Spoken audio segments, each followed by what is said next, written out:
Your Town Matters is funded by the Government of Canada through the Local Journalism Initiative and supported by Cactus Media, Canada's independent community television association.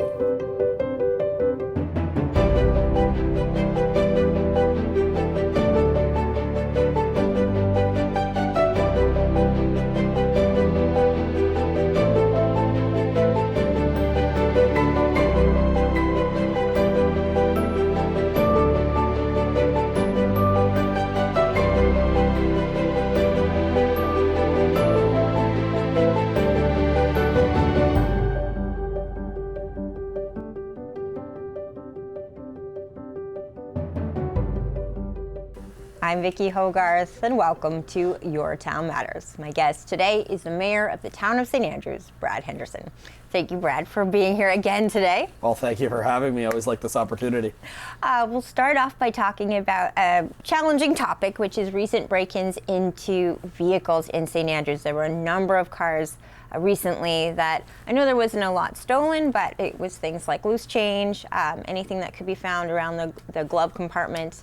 What is the latest on the investigation? I know the RCMP and the town have a Crime Stoppers reward out for information.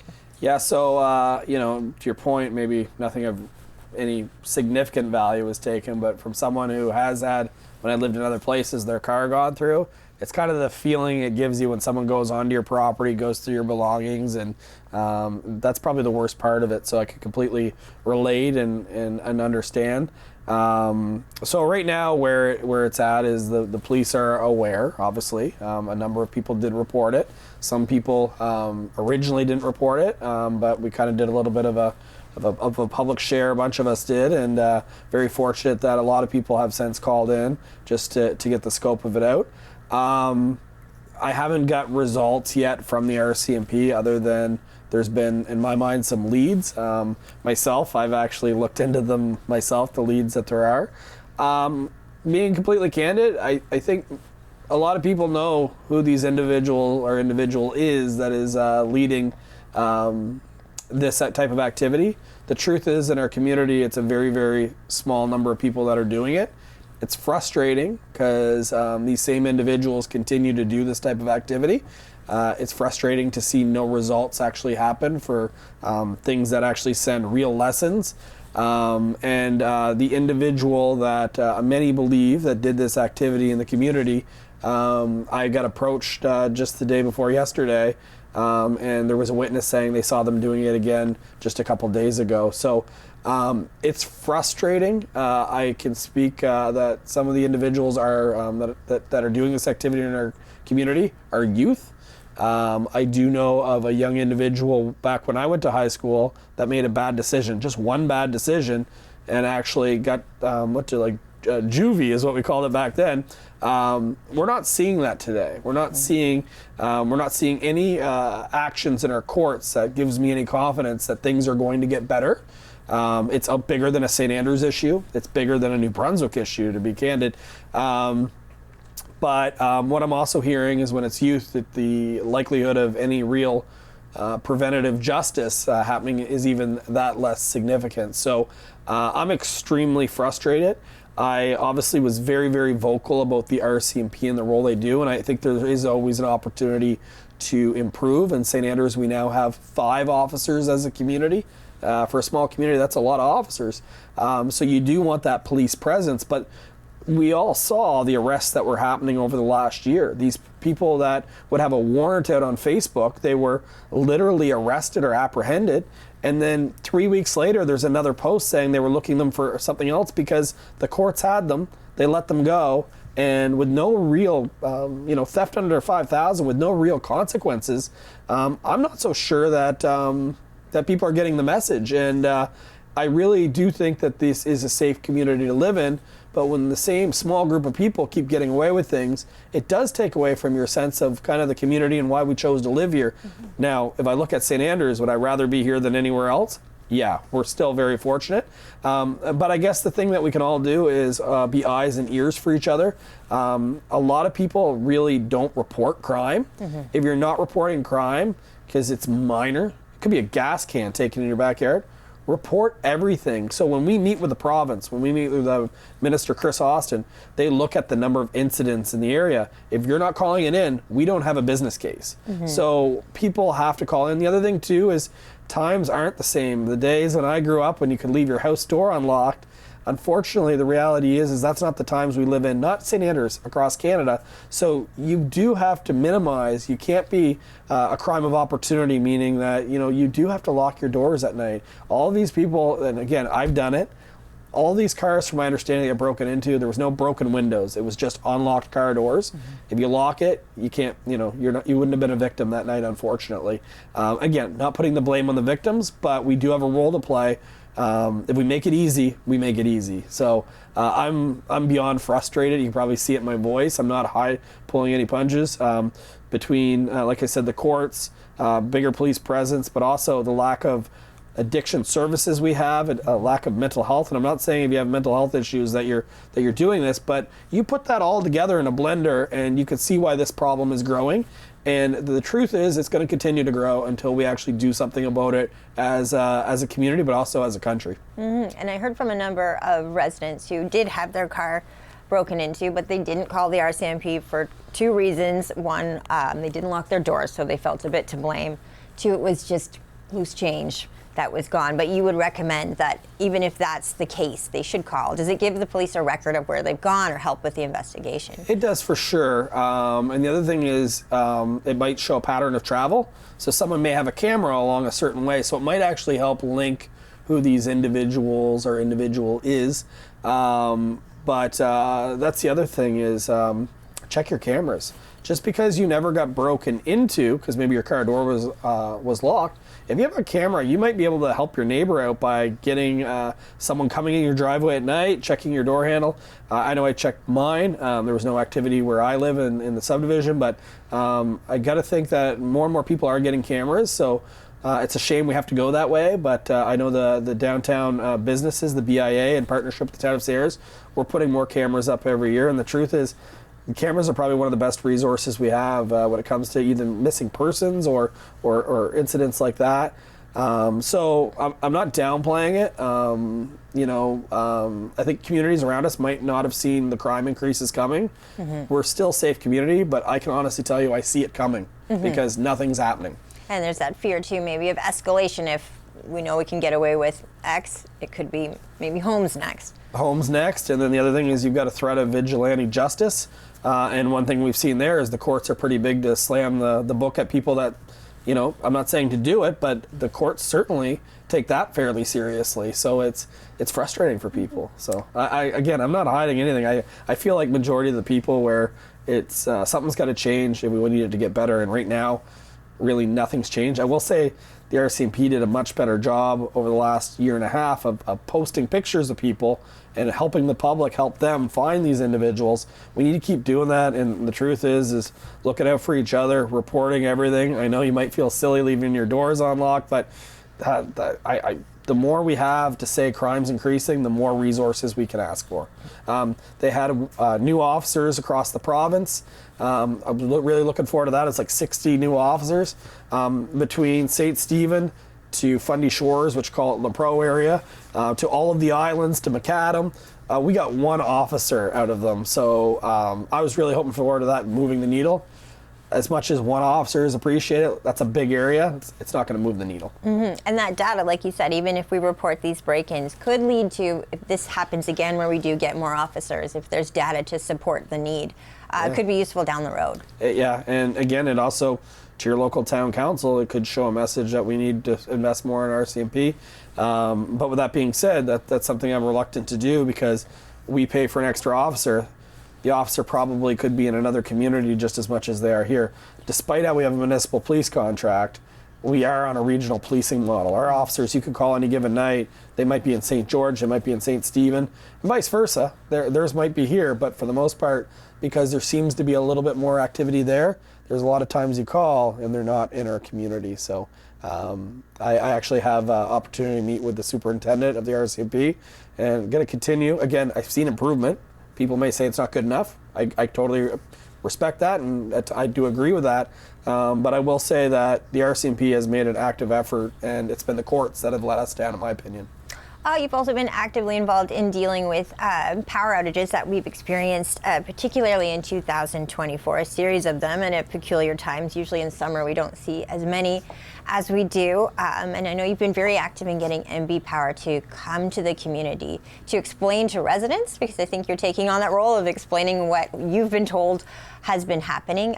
Just give us an overview of what your conversations have been with NB Power, what they're saying, and when they plan to meet with the public. Yeah, so I guess you could call July 1st almost rock bottom. So there was a number leading up to it. And it was really the one before that that I actually reached out to NB Power and I said, enough's enough, right? Like, we need answers. I reached out, I talked to a number of their head officials, and they said there was going to be a meeting, and then nothing happened, and then July 1st happened. Come July 1st, I was done, you try to be understanding, but there reaches a certain point where this is costing, it's one thing that it's an inconvenience, but it's costing our local economy hundreds of thousands of dollars.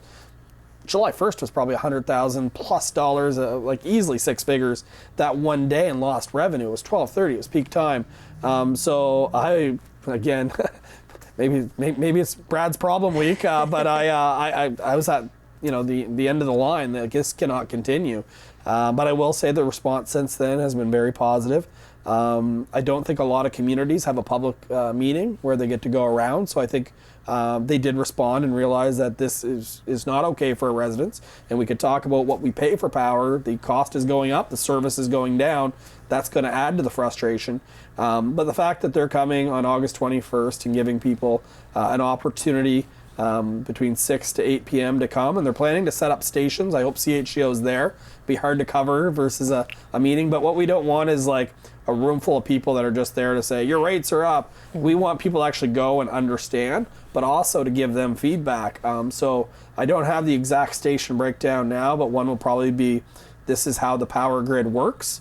One will be, these are the problems we've encountered, and the other one might be, these are the solutions that we're looking at to avoid this in the future. And I kind of went through that exercise with them, but I said that you need to get out in front of the public. When things aren't going well, as we all know, the number one thing you can do is increase communication and have open and honest dialogue.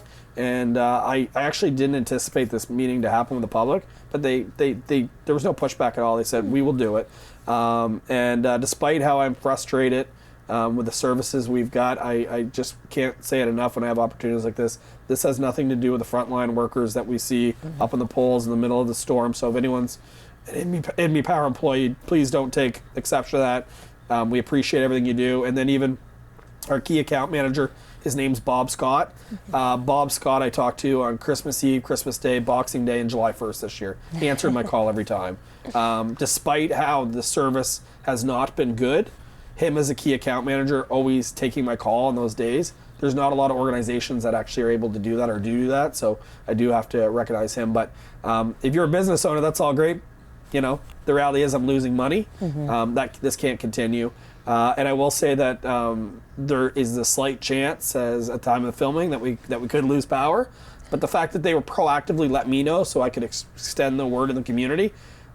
People don't want to lose power, but if they know, at least I don't know, it helps you plan.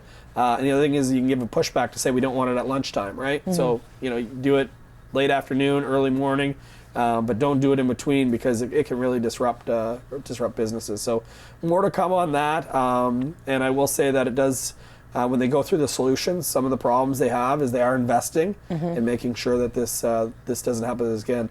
As far as the causes, people can roll their eyes at ospreys. Google it, right? They build nests, or power in May, that's what they're building it. They're dropping big sticks on power lines. But there is things they can do to prevent that, like domes they put over it, but they'll get into all the specifics with a lot better terminology than I have. But more to come on that. But, for me, this cannot continue to happen for our community. We need it. Is there a concern? I know that animal interference was the reason for the past few outages, but is there a fear that those winter storms we had this past year, I think most people can remember a few quite severe ones, may have damaged the infrastructure? I guess we'll hear at the meeting date. We will hear. They'll show specifically the line that they're having troubles where all the outages were. I myself kind of expected it on storm days. I just common sense would tell you it was very wet when we get those major windstorms. You got to think all along the lines there's compromised trees. So you got to think next windstorm, but the days it's happening, it's sunny with no wind. I guess to your point on that question, I said, is there something greater here? But I also had a frontline worker reach out to me, and this frontline worker has no benefit at all of getting involved. In fact, he said, don't use my name because I'm not supposed to reach out to you directly, and I never have. But he said, I just want to let you know the reasons that they're saying happened are actually the real reasons to why you lost. He did say there is things that we can get for resources, so keep pushing to try to mitigate these. But it really was ospreys, and then the July 1st one really was a squirrel, and he actually responded on it, and he sent me the picture of the station of the fried squirrel. So wouldn't share that out in the public, but very graphic. But it's hard to believe, it's hard to accept. But yeah, staying on top of this to ensure is the only way. And the fact that I got that message from that individual who I think I dropped them coffee off in the December storm, the fact that he thought enough just today, Brad, you're right to be upset, but I let's just say that went a long way in me believing. He has no benefit of reaching out to me. It's a headache for him. He's missing time from his family. Another cause for concern, Not that he has a family. that we have so many power outages, is that we're a growing community. The latest development will be at MBCC. Can you talk a little bit about the proposed residences for that area? Yeah, so we've got multiple housing projects underway. The one that's going to be first, I guess, available is Compass Housing, where the Blue Moon Motel used to be. I don't want to sound like James Mullinger, but it's scheduled to be done in November. It's moving along quite nicely if you drive by there. I can tell you that there's a lot of people that are excited that have already signed leases. Talked to even at the Treadwell, I talked to a young professional downtown that was able to secure one. I talked to a mother that moved away because she couldn't find a place here a couple of years ago, and she's moving back with her kids. A couple seniors let me know that they got a place there that they've been struggling.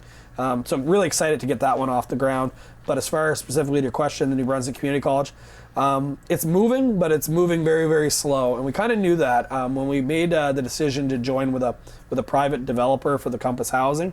We did it because we needed it to happen quickly. We have really big gaps in community, but we're really hoping that a not-for-profit type organization will take the one behind the community college.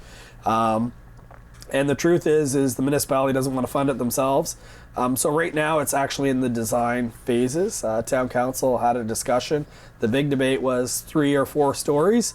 Typically in St. Andrews, the maximum is 3 stories. However, if there was ever a place that you think you might be able to do it, behind the community college might be it. And in fact, if you were from the street view looking at the community college, the projection of the building of the college, you still wouldn't see the 4th floor. It would just the angle. But if you're coming up the hill, you still probably could see it. So council debated that. They debated the design a little bit. So what we're really seeing is the architect designs, and we get into costing. And then when we get into costing, that's when you're really getting the feasibility of who pays what to make it a reality. It's got a long way to go, to be honest. I'm to the point where I don't know if I'll be mayor when it gets done, being very honest about that one. But the good news is it is moving ahead. I call it a snail pace. I'm not blaming anyone. It's just the truth. We've seen not-for-profits in other communities take years to happen. This one's the same case. So hoping something's there, and it's looking positive. The real thing that's the holdup is the soil composition. Actually isn't as bad as we thought, but we're still waiting for that second phase, the environmental, to really find out if we do have to haul that soil or not, and that'll be a big cost associated with it. So moving ahead, but that one. We'll probably be talking about it next month, let's be honest. Well, now it's my turn to sound like James Mullinger, talking about the old HMS lot. We saw ground being broken there this week. What's the projections for the timeline of that? And I know that the bottom floor will be commercial. Yeah, as well. So we'll extend the downtown. Commercial, I actually talked to a local, I guess you call it entrepreneur that actually I think is hoping to obtain some space or significant space down there. So it seems like there's a lot of interest. The timeline for that was it was supposed to be late July is when construction was supposed to happen. I know it just has. As far as the time frame when that project's completed, I don't have it. That one's a little different. So when I talk about Compass Housing, council actually enters into a development agreement because there was some funding associated with that. This project isn't in partnership with the town of St. Andrews. If you recall before, there was variances that were required around the height, around the parking. There was like 4 or 5 of them. Town council rejected those. So the developers actually done it within the bylaws of the town of St. Andrews. So what that does is they can just go and get a building permit. So we don't have as strict of regulations and timing around it. But I do know that they're hoping to get it done quickly as possible because everyone knows when you start a project, the more you leave it, the longer it costs, right? So they'll be working away at it. I don't know the completion date quite yet. But I do know that the retail space, there is already interest in it. And it's always good to live in a community when you have retail space available and you've got people that are trying to get ahead and get it. We're very fortunate to have a majority of our downtown almost always full. Another way we've obviously grown as a community is with amalgamation. And I know right now you're undertaking an update to the municipal plan to include Bayside and Shamcook. There's already been, I think, 2 public meetings? Actually 4. There's 4. Yeah, there's been 4, yeah. Oh, wow. So yeah. what's been the feedback you've had from Bayside and Shamcook? So the first one we did was in Shamcook at the Stone Church. That was a really good turnout. It's not a huge church, but almost every pew was full of people. And then the Bayside one was a little disappointing. We actually had a couple people at it. I thought we'd have, if anything, more people there. And then the one we had in St. Andrews was well attended. It seemed like it was, as much as it is relevant, it seemed like a lot of people were on it to talk about one-offs versus a plan. And then they had the virtual one, which I was able to attend most of. So all in all, it was 4 sessions. But if you look at a municipal plan, kind of the first thing that really gets people interested is when you actually put out the draft copy. Like, it's good to have it, but until they actually see what it means and how it impacts them or their home or their business, the level of engagement, it was there, but it's not a high level of engagement. And the last time we went through it, that's when we saw most people start showing up at town council meetings and they're like, hey, I don't like this, or I like this. Xander Gopin's done a good job of making it available to the public. I guess some people claim they were not aware. It was advertised on the website, social media, and they did do a town mail out. If you don't get flyers, then you don't get that. There's no way around that. So I'm hoping as many people that want it to be there got the opportunity to. And then, yeah, we'll go from there. I will say that last time it was a 2-year process. I don't anticipate it taking 2 years this time, but if it takes 2 years to get it right, then that's what we'll do.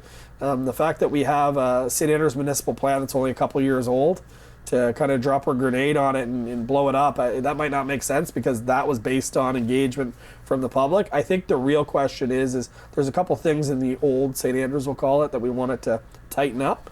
But it's really, how do you integrate Shamcook Bayside into your municipal plan while also realizing that they have their own rural plans and making sure that you're not taking away from their way of life. So it's important to note that it's mandatory to have a municipal plan. We have to, within a couple of years, have one for the greater community. But it's also important to note that the bylaws don't have to be the same. So people that live in Shamcook Bayside, they're living in a more rural area. They made the decision to be in a more rural area, and there's certain things that may apply, there's certain things that may not. So really interested to see what comes out of that. I picked up on a few things that the public was saying. I've heard both. I've heard people say, hey, we're out here, leave our way of life alone. But then I've had people that were impacted by, say, the lobster holding facility that said we need better zoning. There's an example of someone who has their well compromised because the neighbor has too much livestock too close to the property line. Even there's concerns over the highway speeds when you're out by a business at the Clam Digger. People are concerned about the speeds along there. So there's people that want it, there's people that don't. How that all looks, we'll see. part of the new municipality of St. Andrews that I think affects us all is the wharf. And we're anticipating a refurbishment, and that's coming up this fall. Can you tell us what the timeline is looking at now and what's ahead? So it's still an October timeline, and really we're in the finishing stretches. There is some things that need to be determined before it gets the go-ahead. One thing right now is we're dealing with DFO to make sure that everything is good with them on a standpoint of the design. I would have liked to have had that done long before now, but that is the process and the timeline that we were told by our engineers that we had to follow. You have to have it completely designed in order to do that. And then there's some other logistics around, because there's a lot of users that are impacted in that area. So we want to make sure that that everything is aligned. So we're getting down the stretch. I would be honest if I wouldn't say that I'm getting slightly nervous, just because last time that we went through this process, we went into RFP and everyone came in over. So it feels like we're just Groundhog Day doing the same thing over. So I'm a little nervous, but in the same sense, it is still moving ahead on the timeline as of when we film this.